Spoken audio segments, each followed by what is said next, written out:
आज मैं एक ऐसी कहानी सुनाने जा रही हूँ जिस कहानी के अंत में आप खुद ही समझ जाइएगा कि मेरे इस कहानी को सुनाने का क्या उद्देश्य है। तो चलिए पहले कहानी को सुनते हैं। एक बार महात्मा बुद्ध किसी गांव में गए। वहां एक स्त्री ने उनसे पूछा, आप तो किसी राजकुमार की तरह दिखते हैं, आपने युवावस्था में गिरुआ वस्त्र क्यों धारण किया है? बुद्ध ने उत्तर दिया, मैंने 3 प्रश्नों के हल ढूंढने के लिए संन्यास लिया है। हमारा शरीर युवा और आकर्षक है, लेकिन यह वृद्ध होगा, फिर बीमार होगा और अंत में यह मृत्यु को प्राप्त हो जाएगा। मुझे वृद्धावस्था, बीमारी और मृत्यु के कारण का ज्ञान प्राप्त करना है।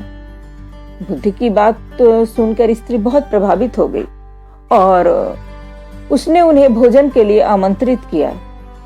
जैसे ही यह बात गांव के लोगों को मालूम हुई तो सभी ने बुद्ध से कहा कि वे उस स्त्री के यहाँ न जाएं, क्योंकि वह स्त्री चरित्रहीन है। बुद्ध ने गांव के सरपंच से पूछा, क्या यह बात सही है?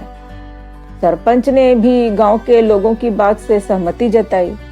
तब बुद्ध ने सरपंच का एक हाथ पकड़कर कहा कि अब जरा ताली बजाकर दिखाओ। इस पर सरपंच ने कहा, यह असंभव है, एक हाथ से ताली नहीं बज सकती। बुद्ध ने कहा, ठीक इसी प्रकार कोई स्त्री अकेले ही चरित्रहीन नहीं हो सकती। यदि इस गांव के पुरुष चरित्रहीन नहीं होते तो वह स्त्री भी चरित्रहीन नहीं होती। गांव के सभी पुरुष बुद्ध की ये बात सुनकर शर्मिंदा हो गए।